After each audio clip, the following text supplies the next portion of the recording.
Abram todos comigo o Santo Livro, no Evangelho segundo o relato de Mateus, capítulo 24. Mateus, capítulo 24.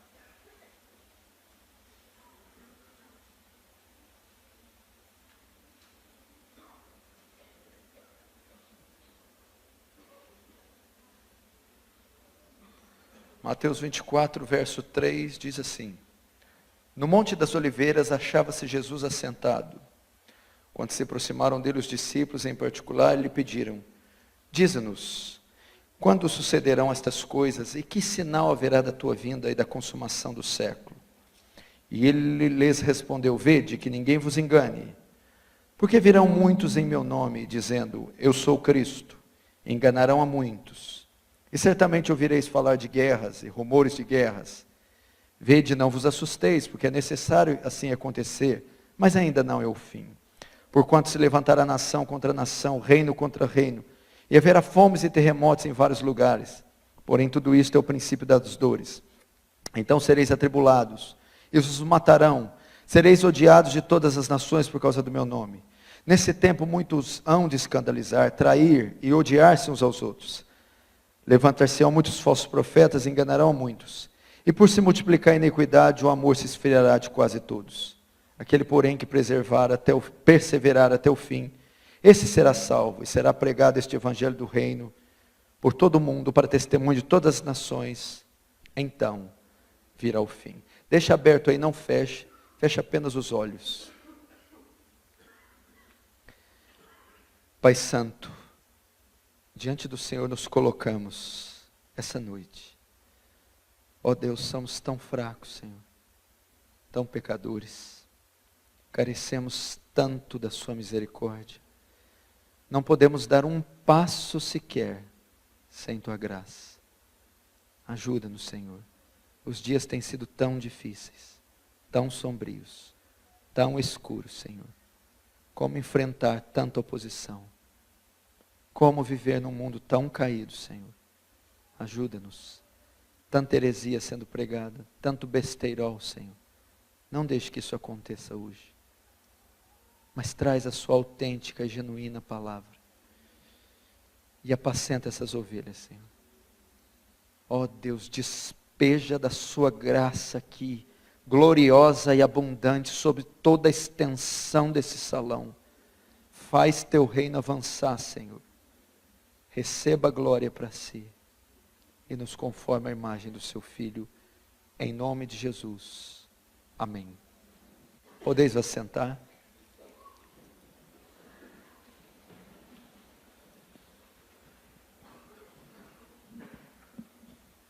Presta atenção no que eu vou falar. Quero agradecer mais uma vez pela honra e o privilégio de estar aqui, podendo compartilhar com vocês da Santa Palavra, podendo cooperar com a Igreja Presbiteriana de Pinheiros e com vocês que estão aqui de diversas partes aqui de São Paulo e muitos de outras denominações. Obrigado por aceitar o convite, obrigado por virem de longe e gastarem tempo e até recursos para estar aqui, para ouvir a palavra. Eu espero que eu não decepcione vocês. Mateus capítulo 24. Você deve ter visto nos jornais de todo mundo, há pouco mais de 15 dias atrás, o presidente dos Estados Unidos, Donald Trump, ele inicia uma ofensiva contra a Síria, contra o Afeganistão, lançando seus mísseis, suas bombas. E você vê ali um foco de um conflito militar se armando, atraindo a atenção da Rússia, da Coreia do Norte, que tem um ditador ali, que publicou dizendo: estamos prontos para a guerra. Essas notícias mexeram com o mundo inteiro. Guerras e rumores de guerras. E essas informações, elas podem trazer um certo efeito em todas as classes e categorias de pessoas do mundo. Pessoas têm medo de guerra, medo de conflitos armados, campanhas militares. Sobretudo quando esses conflitos envolvem superpotências, potências mundiais como Estados Unidos, Rússia, ex-União Soviética, são os maiores poderes bélicos do mundo. E a própria Coreia, que é dotada também de conteúdo nuclear. Isso assusta todo mundo.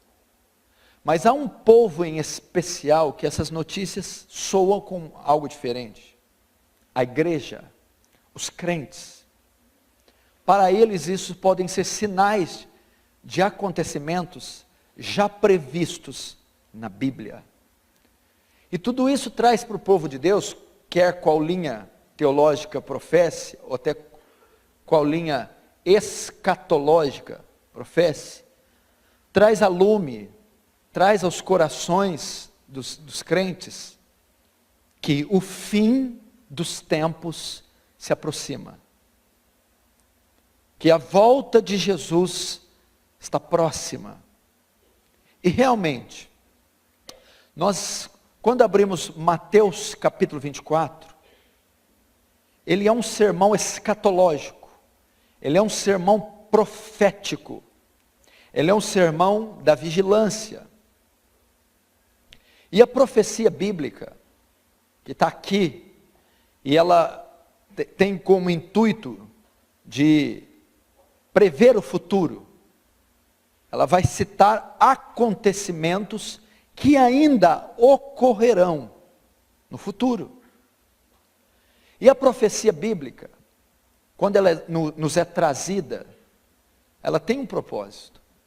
Quando nós vemos todas essas notícias, e esses sinais geológicos, políticos, econômicos, religiosos, culturais, quando nós vemos todos esses sinais, e eles apontam para a profecia, para o cumprimento profético, por que isso ocorre? Será que a profecia foi nos dada apenas para matarmos a nossa curiosidade? Tem gente que adora estudar escatologia, ver vídeos sobre escatologia, filmes sobre escatologia, deixados para trás, Tim LaHaye. Para quê? A profecia não foi feita para isso. Quando nós vemos as profecias, o cumprimento delas, debaixo do nosso nariz, o propósito é que ela cause mudança em nós, transformação em nós, que ela altere o curso natural da nossa vida. Essa é a ideia da profecia. Prevenir a igreja, o povo de Deus, prepará-los para o fim, e aqueles que não estão preparados, nem salvos, buscarem isso. Então, pelos acontecimentos mundiais, em todas as áreas da sociedade, elas apontam para algo: Jesus está voltando. Estamos no tempo do fim, e eu posso afirmar isso de maneira inequívoca, sem errar. Nós somos a geração mais próxima do fim, por um simples fato: nós somos a última geração, a última que pisa neste chão. Então, se tem alguma que foi próxima do fim, mais próxima, essa geração é nossa.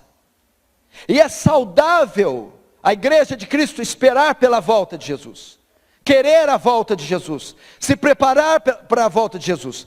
Todas as gerações antes da nossa se prepararam, esperaram pela volta de Jesus, e não pode ser diferente conosco. Todavia, eu acredito que nenhuma outra geração esteve tão próxima da volta como a nossa. Teve tanta tecnologia e tantos sinais acontecendo ao mesmo tempo, e em escala muito maior que a nossa. Nós temos que nos preparar. Eu creio que Jesus está voltando. Creio que estamos vivendo o tempo do fim. Creio que estamos na metade da última semana de Daniel. Creio que tudo está apontando para o retorno triunfal de Cristo. Agora, por que se pregar isso? Isso já vai acontecer, eu não posso mudar a profecia. Por que se prega isso? Qual é o papel da igreja nisso? Como a igreja está situada diante disso? O interessante é notar que nós vemos uma igreja apática, abatida, inerte, morta diante dos sinais. Jesus disse que quando ele viesse, o povo estaria como nos dias de Noé. Tinha um louco lá pregando que haveria um dilúvio, um juízo, construindo uma arca gigante, dizendo que só haveria salvação lá dentro da arca. E a Bíblia diz que o povo comia, bebia, casava-se e dava-se em casamento, comprava e vendia. Uma indiferença tomaria o povo próximo à volta de Jesus. As pessoas estariam interessadas no hedonismo, na satisfação pessoal, na procura pelo prazer. As pessoas não iriam estar se importando com o eterno, senão com o terreno, com a vida vindoura, senão com a vida presente. Esse é o grande problema. Para que se pregar sobre escatologia? Não podemos mudar o curso da história. Para que falar sobre a volta de Jesus? Ninguém pode impedir ele de voltar. Para que ensinar textos aos quais não temos capacidade alguma de invertê-los, a sua ordem? Para quê? Para nós despertarmos do sono. Amós diz: prepara-te, ó Israel, para encontrar com teu Deus. Para nos prepararmos como uma noiva ataviada, adornada, pura, sem mancha, para o seu noivo.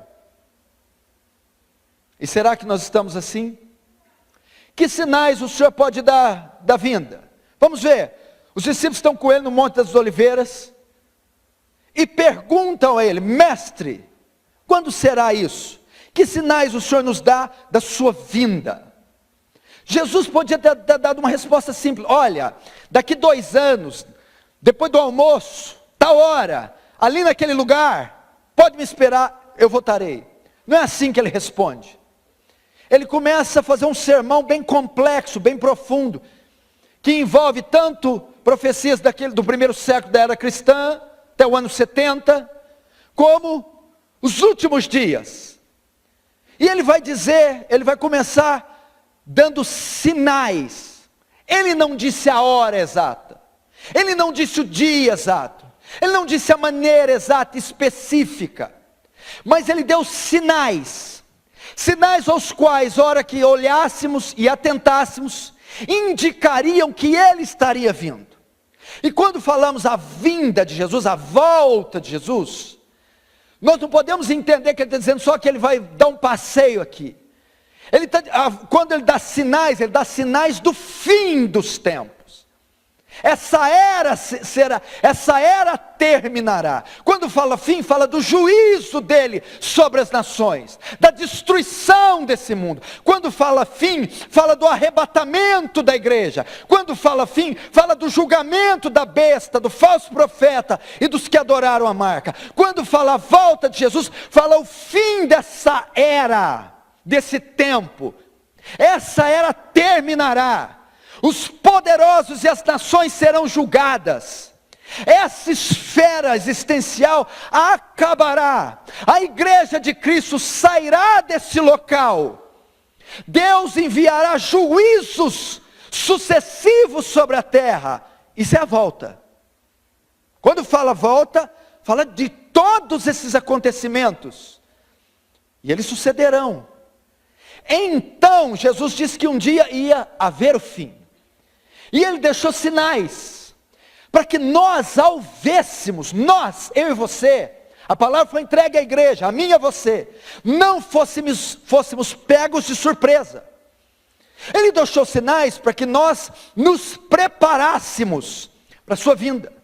Ele mesmo diz que quando o Filho do Homem vier, ele quer nos encontrar vigilantes, esperando por ele, atentos, preparados para esses dias. Que dias são? Como serão esses dias? Então ele começa a listar aqui sinais. Olhem ao vosso redor e vejam que o fim se aproxima. E ele começa aí no verso 4. Jesus lhe respondeu: vede que ninguém vos engane. Verso 5. Porque virão muitos em meu nome, dizendo: eu sou Cristo, e enganarão a muitos. Engraçado o primeiro sinal que ele disse. Presta atenção. Próximo à volta de Jesus, a volta de Jesus não seria marcado por avivamento. A volta de Jesus não seria marcado por um progresso suntuoso do reino. A volta de Jesus seria marcado por engano religioso. Uma explosão de falsos profetas, falsos milagres, falsos sinais, falso evangelho, falsa pregação, falsa igreja, falsos apóstolos, falsa conversão, falso batismo, precederia a sua volta. E o que você está vendo? Só ligar a TV no sábado de manhã.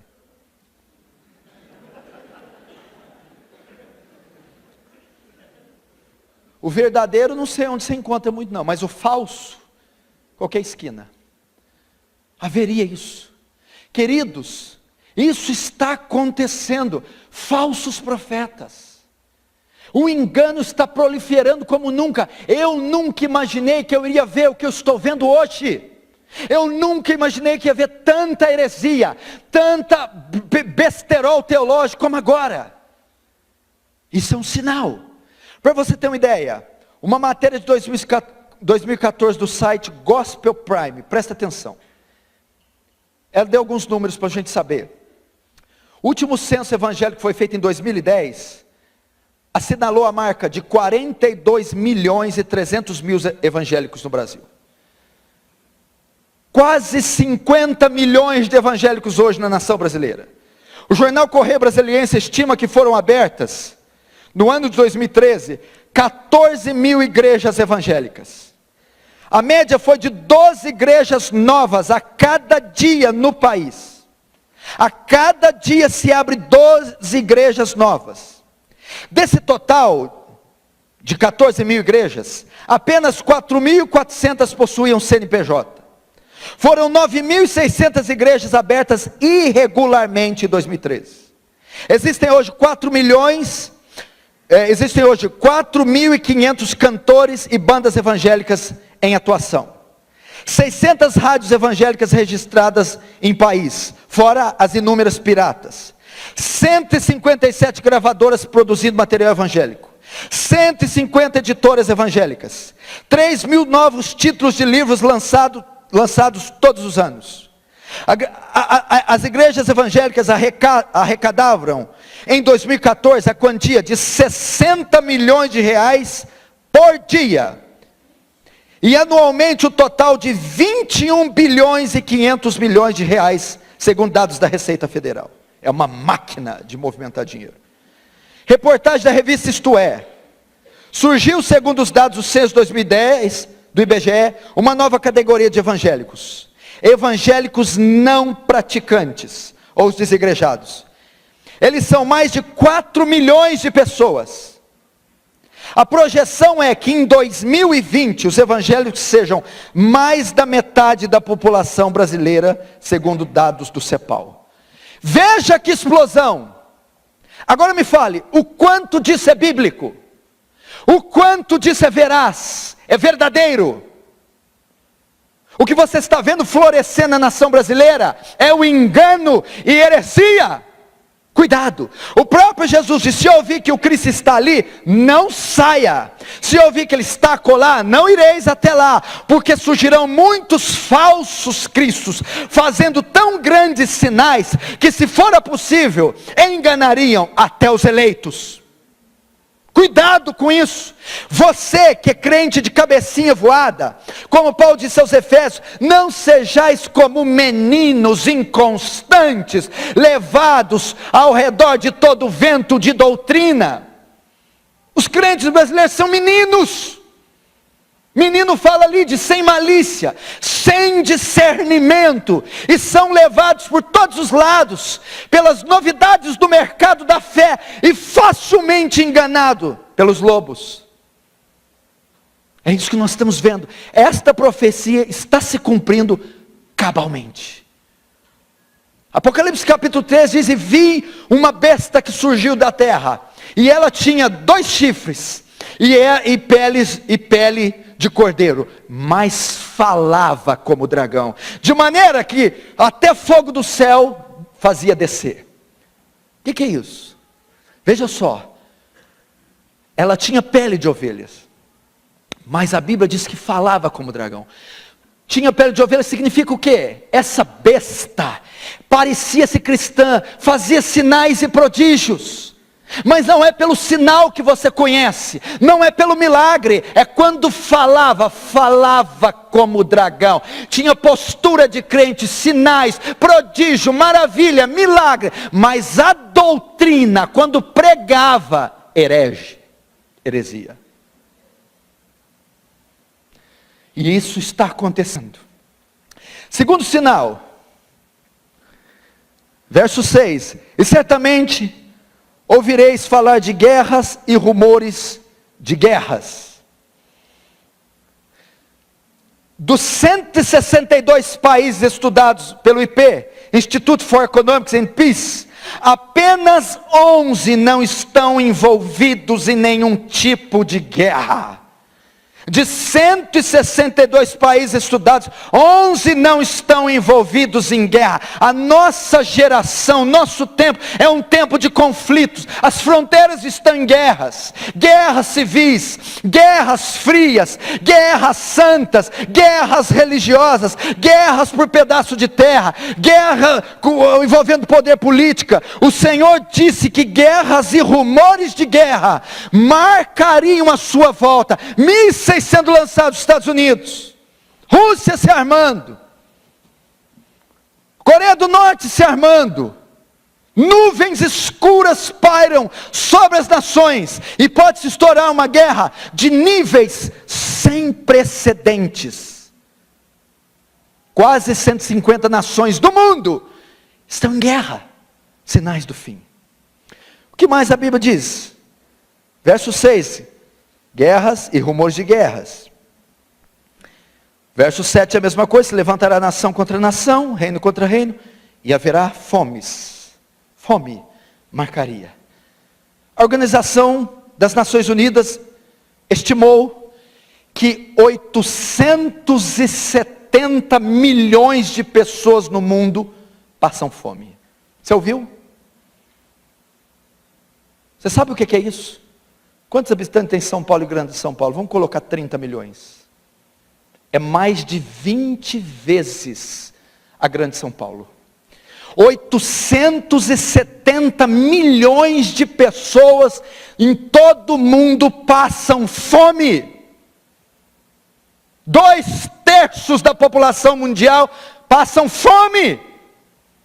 E Jesus disse que a sua vinda seria marcada por fomes, pestes. O que é pestes? Epidemias, câncer. Temos quase mais de 10 mil espécies de cânceres que matam milhões todos os dias. AIDS, gripe aviária, gripe suína, zika vírus. O mundo ia ser assolado por uma onda de epidemias. Está acontecendo como nunca. O que mais? O verso 7 ainda: fomes e terremotos. Presta atenção nesse dado. Em todo o século XIX, ocorreram 41 grandes terremotos, matando 350 mil, em todo o século XIX. 41 grandes terremotos matando 350 mil pessoas. No século XX, até maio de 97, já havia ocorrido 96 grandes terremotos, que provocaram a morte de mais de 2.150.000 pessoas. Note o que eu estou trazendo usando esses dados. Quando Jesus disse desses sinais, eles sempre ocorreram na era cristã. Então você pode alegar a mim: pastor, mas esses sinais aí estão furados. Então Jesus tinha que ter voltado 10 anos atrás, 20 anos atrás, 100 anos atrás, 200 anos atrás, porque houveram.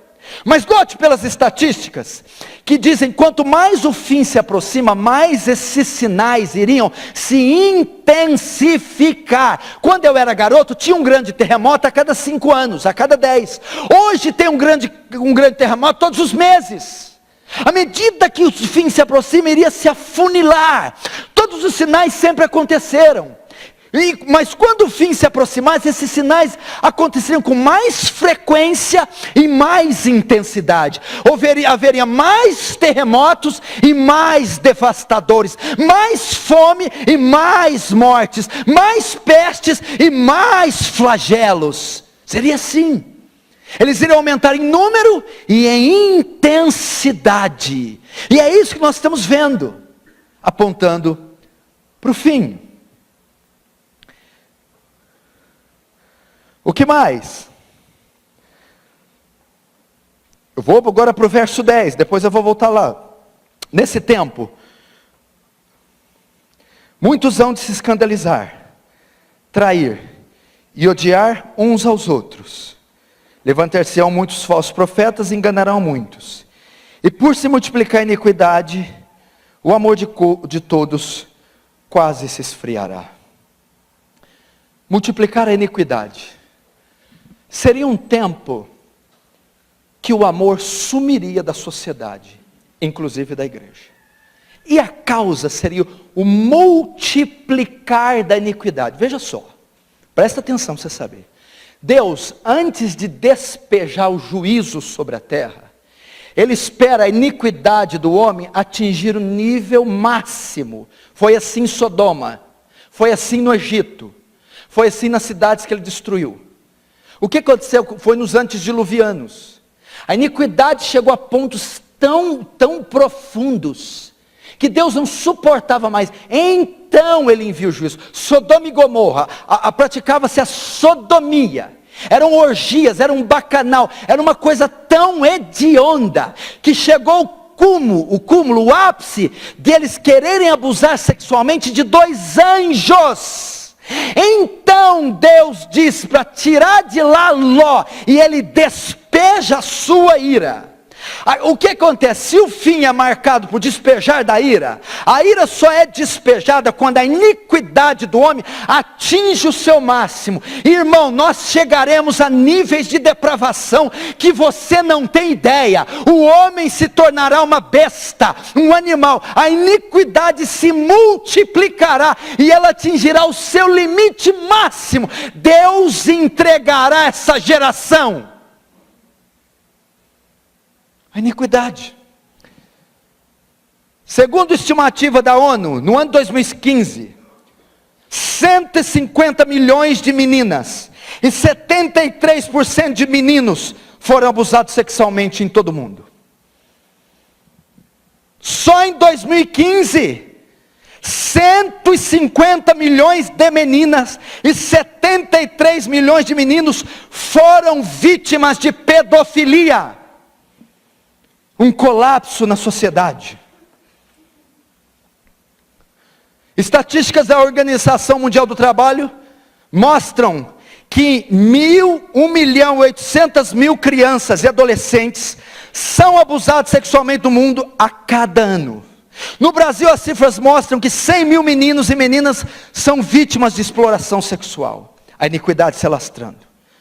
A Organização Mundial de Saúde revela que na América Latina, 1 em cada 4 grávidas decide abortar. No mundo inteiro, por ano, 56 milhões de crianças são abortadas. Maldade, iniquidade. Uma comissão ligada à presidência da República, da ex-presidenta, estava aprovando a cirurgia de mudança de genitália para menores de 18 anos, feita gratuitamente pelo SUS, sem autorização dos pais. Significa que se um homem, um menino de 14 anos, quiser tirar a genitália e virar uma mulher, ele pode se encaminhar ao SUS. A cirurgia será feita de mudança de sexo, sem que os pais tenham consentimento. Era o que eles estavam querendo apoiar. A iniquidade chegaria a níveis... Deus iria retirar um pouco da sua graça, porque quem refreia o mal é a graça comum. Por isso não temos Hitlers nascendo todo dia, e facínoras fazendo maldade, porque a graça de Deus refreia o mal do homem. Mas quando Ele decidir enviar o seu juízo, Ele retirará a sua mão e deixará o homem descontrolado. A iniquidade vai se multiplicar.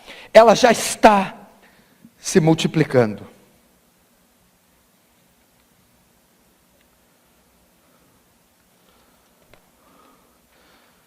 O que mais? A Bíblia diz que o amor se esfriaria. A volta de Jesus seria marcado também por apostasia. Lembra de 2 Tessalonicenses, capítulo 2, verso 3? Ninguém de maneira alguma vos engane, porque não será assim. Não será assim o quê? A volta de Jesus, sem que antes venha a apostasia. O que é apostasia? O esfriamento, o abandono da verdade, o desvio. A volta de Jesus seria marcada por um esfriamento. Tenho, porém, contra ti que deixaste o teu primeiro amor. A verdade sem entusiasmo, a moralidade sem emoção, o ritual vazio de realidade, são coisas que Cristo condena severamente. Sem fervor espiritual, elas não passam de uma filosofia ímpia, ou um sistema ético ou mera superstição.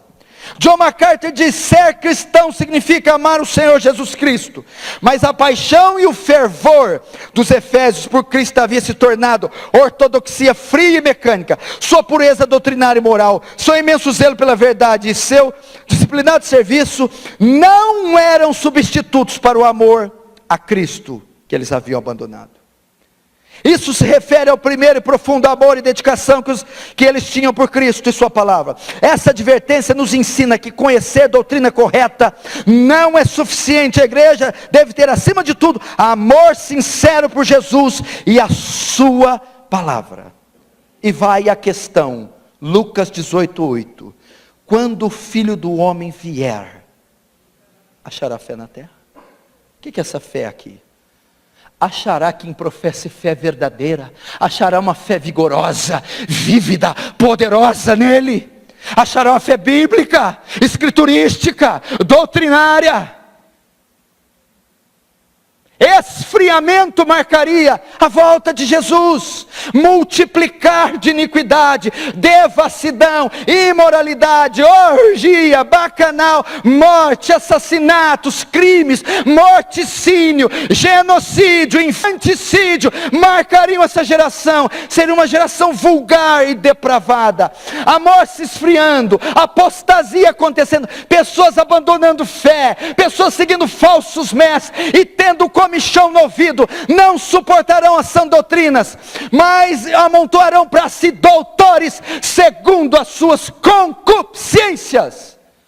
A Bíblia diz que nos últimos tempos apostatarão alguns da fé, dando ouvido a espíritos enganadores e doutrinas de demônio. Meu irmão, o que marcaria o fim seria um palco de destruição, de depravação, um horror e uma escuridão tomaria a terra. Desastres naturais, desastres sociais, desastres políticos, corrupção religiosa, marcaria o fim. Agora levanta a mão quem está vendo isso. Agora. Quem acha que Jesus está às portas, diga amém. Amém. Jesus está às portas. Agora sabe o que é o mais impressionante? Olha o verso 6. E certamente ouvireis falar de guerras e rumores de guerras. Vede, não vos assusteis, porque é necessário assim acontecer, mas ainda não é o fim. Verso 8. Porém tudo isso é o princípio das dores. Irmão, olha o que Jesus está dizendo. Quando virdes tudo isso, ele está dizendo, quando vocês verem essas ofensivas de Donald Trump, esses números das Nações Unidas, da Organização Mundial de Saúde, quando ver esse besterol explodindo em TV aberta, quando ver tudo isso, não vos assusteis, porque é necessário que isso aconteça, mas não é o fim. Sabe o que Jesus está dizendo?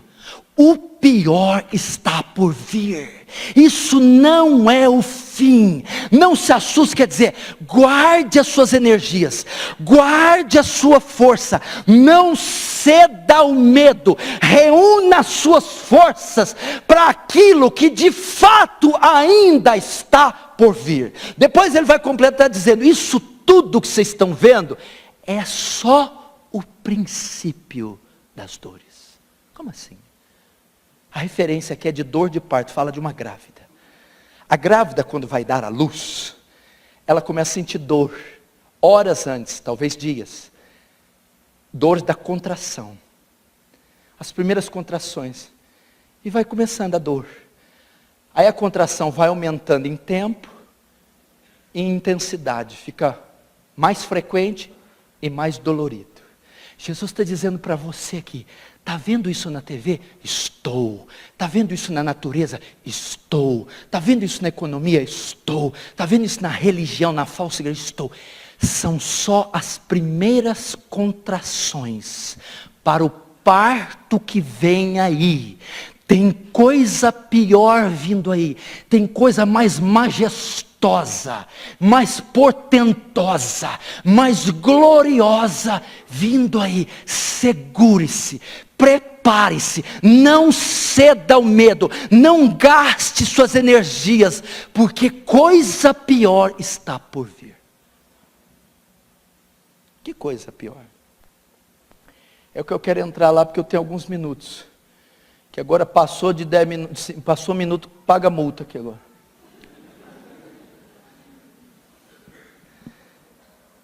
Que coisas são essas? Vamos ver aqui comigo.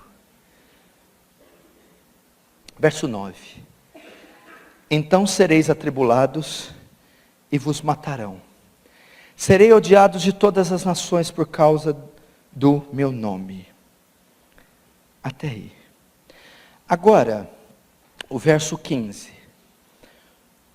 Quando, pois, vides o abominável da desolação que falou o profeta Daniel no lugar santo, quem lê entenda. Então os que estiverem na Judéia, fuge para os montes. Quem tiver soberano, não deixa para tirar de casa alguma coisa. E quem estiver no campo, não volte atrás. Verso 19. Ai das que estiverem grávidas, que amamentarem naquele dia. Orai para que a vossa fuga não se dê no inverno e no sábado. Agora o 21. Porque nesse tempo haverá tão grande tribulação, como desde o princípio do mundo até agora não tem havido, nem jamais haverá. Não tivesse aqueles dias sido abreviados, ninguém seria salvo, mas por causa dos escolhidos, tais dias serão abreviados. Escute o que eu vou falar para você, igreja de Cristo, igreja moderna. A igreja, nós estamos há minutos, horas, dias, meses e talvez anos de uma perseguição que você nunca viu na sua vida. A Bíblia diz, em Apocalipse 13, que João vê uma besta subindo do mar. E ela tinha 10 chifres e 7 cabeças. O seu corpo era como de leopardo, com partes de leão e de urso. Esta é a besta do Apocalipse. Depois vi uma das suas cabeças ferida de morte, a qual foi curada. Esta é o anticristo. No verso 7 do 3 diz, e foi dada a besta que pelejasse contra os santos e os vencesse. Essa besta do 13 é interpretada por Daniel 7, que tem a mesma visão. Mas ele tem a visão de animais separados. João vê todos os animais juntos. Daniel vê um leopardo, um urso, um leão e um animal feroz com dentes de ferro. Ele está vendo ali o império babilônico, medo-persa, grego-macedônio e o império romano. São bestas. Cada uma dessas bestas tiveram um líder. Nabucodonosor, Alexandre o Grande, César, Nero, a figura do anticristo. A besta que está ali é o sistema político, é o sistema militar, o sistema cultural, junto com a besta da terra, o sistema religioso. Esses sistemas se unem com um só propósito: perseguir a igreja. O que consiste esse sistema? Ideologia de gênero, casamento homoafetivo, ateísmo, marxismo cultural. Essas ideologias serão propagadas pelo sistema, pela besta, pelo governo. E ele terá um líder para guiá-los, o anticristo. Promoverá o ateísmo, promoverá o secularismo, o ecumenismo, promoverá a promiscuidade, promoverá a quebra, a derrocada da família, e promoverá a adoração a si próprio. Então o que tem? Diante da mente caída do mundo, não haverá nenhuma oposição para aceitar isso, porque Paulo diz que o mistério da iniquidade já opera, a besta já reina, o seu sistema já está no mundo, o antideus, o comunismo, o fascismo, as ideologias, a promiscuidade, tudo já é o sistema da besta. E ninguém faz oposição a isso. Só existe uma instituição que é um empecilho para esse sistema. Só existe uma instituição que não aceita essa filosofia, essa ideologia. É a igreja. Sou eu e você. Então, o anticristo, durante as eras, com o seu sistema, a função dele foi perseguir, esmagar os seus oponentes, perseguir a igreja, hostilizar, torturar, martirizar, matar a igreja. O que você está querendo dizer? Que esse sistema não vai ser possível de ser refreado, parado. Vão se eleger candidatos assim. Essas leis serão aprovadas sim.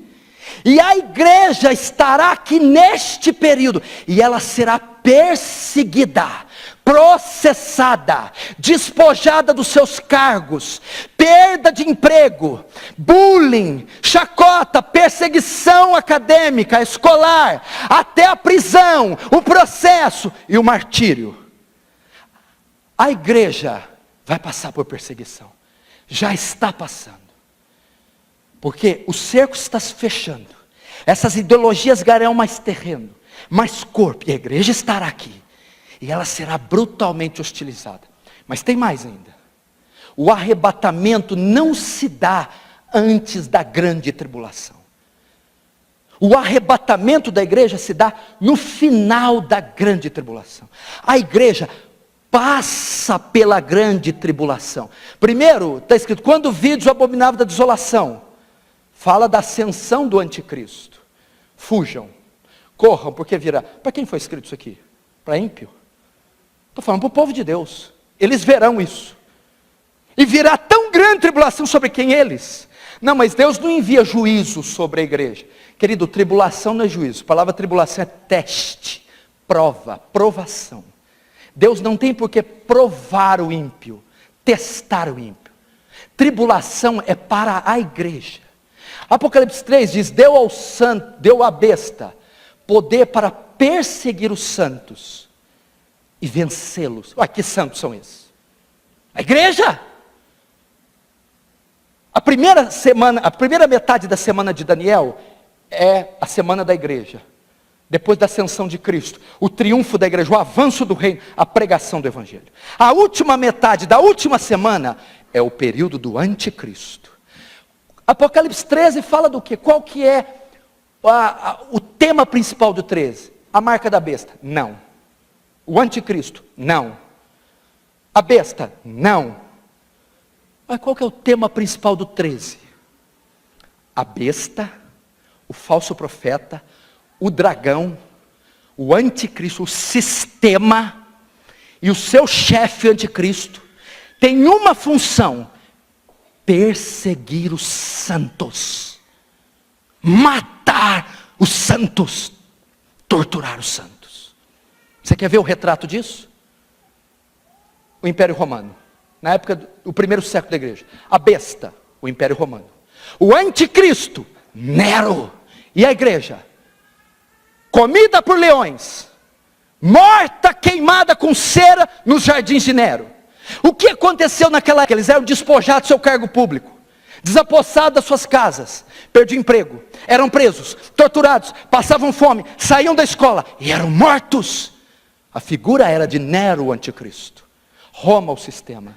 Querido, vai chegar um tempo que nós voltaremos à igreja subterrânea. A igreja institucionalizada não existirá mais. Bíblias serão queimadas, templos serão invadidos, destruídos, ocupados. Então a igreja se refugiará. A marca da vez comprar ou vender, comer ou beber, não tem nada a ver com chip. É ideologia. Quem aceitar o sistema ímpio, imoral, ateu, ecumênico do anticristo, tem livre acesso à sociedade. Quem não aceitar o sistema dele, a adoração dele, será privado de cargos, de trabalho, emprego. E então terá dificuldade de comprar, de comer, de vender. Queridos, outro protótipo do anticristo desse tempo. O nazismo.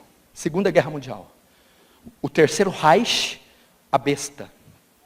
Adolf Hitler, o anticristo. Os judeus, a igreja. O que é que Hitler fez? Uma perseguição fulminante sobre os judeus. Eles eram levados para campos de concentração de Auschwitz. Eram separados a mãe das filhas, o marido da esposa, filhos e criancinhas em um vagão para um campo de concentração, mulheres em outro vagão de trem para outros campos, e homens em outro vagão para outros. Ninguém se via mais. Eram condenados a trabalho forçado, exaustivo até a morte. Outros executados em cama de gás, uma perseguição ferrenha, eram expulsos das suas casas, perdiam seus empregos, iam para guetos ou iam para os campos de concentração. O anticristo promoverá uma perseguição que fará com que Adolf Hitler seja uma criança. Perderemos cargos, empregos, seremos perseguidos até o martírio. Está aqui, capítulo 24, virá uma tão grande tribulação quando veio, nunca veio. E ela é para a igreja. Não vem com esse negócio, eu vou na segunda leva, eu vou na repescagem. Isso é mentira. Sabe que só crente carnal que fala isso. Se você não vai na primeira, você não vai em nenhuma, meu chapa. Não está preparado para ir agora? Isso é conversa, isso é engodo, engano. Agora deixa eu dizer, para eu finalizar. Eu tenho 10 minutos, eu finalizo.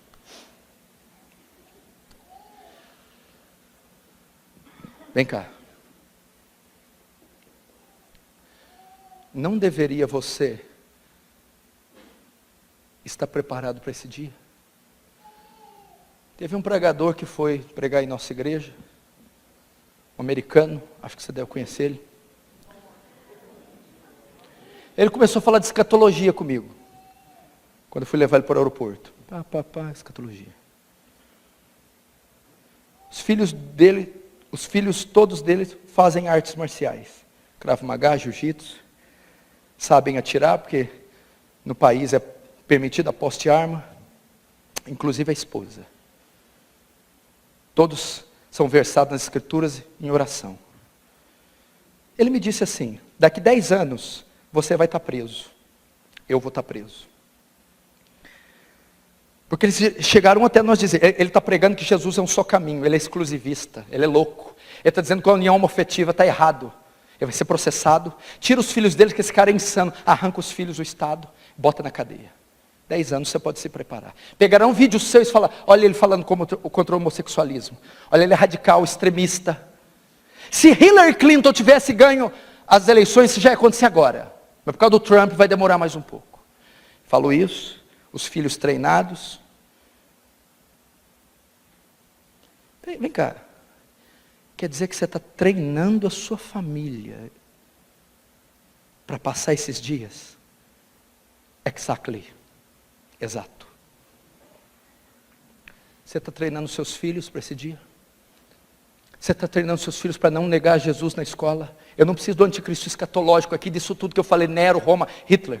Já está acontecendo. A igreja está se preparando para isso. Você está treinando para viver subterraneamente. Você está decorando versículos e decorando a Bíblia toda, porque ela vai te ser tomada. Richard Humbert, você pode comprar o livro Torturados por Amor a Cristo, ficou preso 9 anos, numa solitária. E tudo o que ele sabia da Bíblia é o que ele tinha decorado, ele ficava recitando lá dentro. você vai precisar da palavra. E se você nunca leu agora, não é naquele tempo que você vai ler. Treine seus filhos. Seus filhos serão coagidos a negar a Deus, a aceitar a ideologia de gênero, o marxismo cultural, a dar o apoio e a mão para a besta e dizer, Heil Hitler. Treine as suas esposas. Você pode ficar separado dela. Você pode nunca mais vê-la. Você viu o filme Gladiador? É a mesma figura. Soldados romanos vão até a casa dele. E avisa que eles estão indo lá, ele corre com o cavalo. Quando ele chega lá, queimam toda a casa e degolam toda a família. Vão fazer isso com os filhos dos crentes, com os filhos de pastores. E ele vê aquela cena impactante. Aí acontece o que no final do filme? Ele também morre. E no final do filme eles estão no céu. E ele entra lá para encontrar com eles. Alguns de nós vamos ver as esposas só do outro lado da eternidade. Alguns de nós vamos ver os filhos só do outro lado da eternidade. Eu não posso impedir isso que se cumpra, mas eu posso impedir minha família de ir para o inferno. Treine os seus filhos. Meu filho tem 4 anos e meio. Já sabe 1/3 da Bíblia. Todos os dias eu leio um capítulo da Bíblia para ele e oro com ele. Ensino valores. Ninguém pode tocar no seu corpo a não ser o seu pai e sua mãe. Ninguém pode tirar sua roupa a não ser o seu pai e sua mãe. Ninguém pode te ver sem roupa sem seu pai e sua mãe. Valores bíblicos. Tudo que você come, tudo que você faz é para a glória de Deus. Não existe outro Deus. Não existe outro. Estou incutindo, estou treinando meu filho como um soldado. Estou treinando minha esposa. Você está treinando seus filhos para esses dias? Você está preparado para perder sua casa? Está preparado para se refugiar para o monte? Está preparado para ser torturado em nome da fé e não negá-lo? Pois esses dias, querido, isso já está na terra. Países comunistas fechados. País daquele ditador, ele coloca tanque de guerra e passa por cima de pastor vivo, esmaga pastor vivo na Coreia do Norte. Esse tempo está chegando. O ministério da iniquidade já opera, a besta já está aí, só falta o anticristo escatológico, e a função deles é uma só, perseguir os santos. O que significa? Como o senhor vai terminar essa pregação? É tempo de se preparar. A palavra para você é santidade. Como que eu preparo? Você está preparando os filhos a se autodefender, a lutar, a esposa a se defender, artes marciais, ou métodos de sobrevivência para viver longe, saber fazer uma comida, acender fogo, viver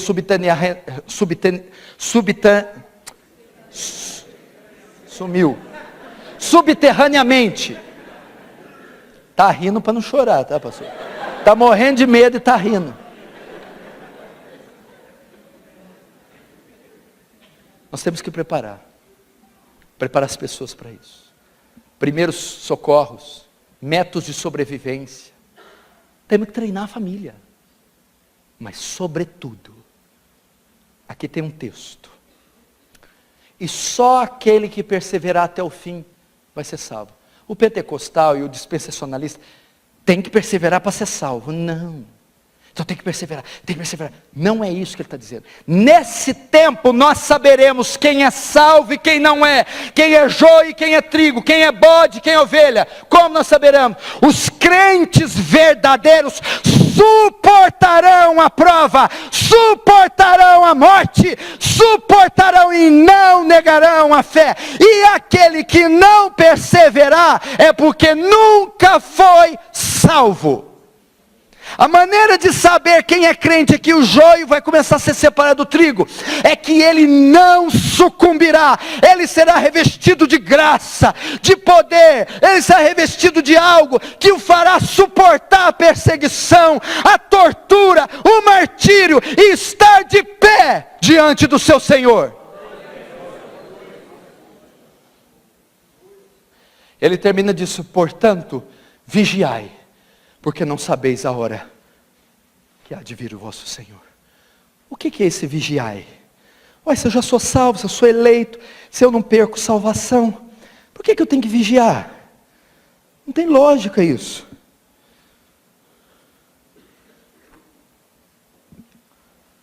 Está vendo os sinais? Você é salvo? Não. Então é hora de buscar isso. É hora de confirmar a sua eleição. É hora de ter certeza da tua salvação. É hora de se assegurar que você está com Cristo. Irmãos, eu não consigo expressar aqui, eu estou cansado da viagem, eu estou fraco, eu estive meio doente esses dias.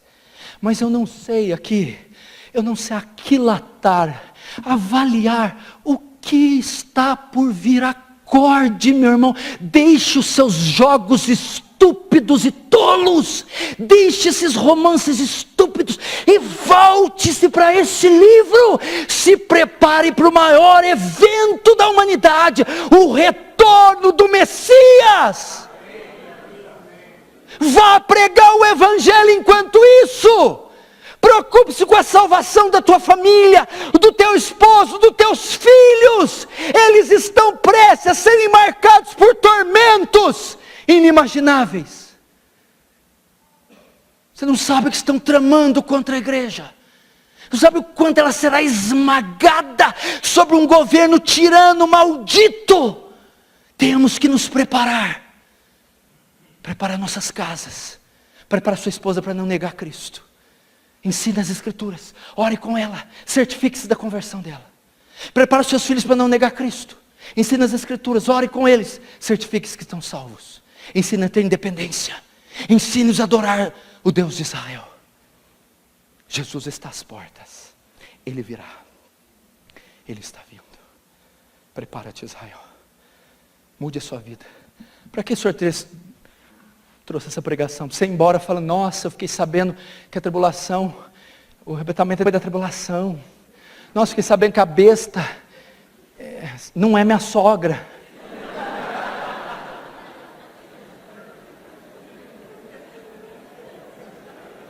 Graças a Deus que não é ela, que ela seria pior que a bestona da Bíblia mesmo.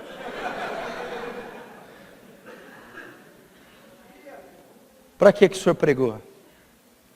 Você vai sair daqui hoje. Mudança tem que ocorrer na tua vida. Mudança. Não é melhorazinha, não. Mudança.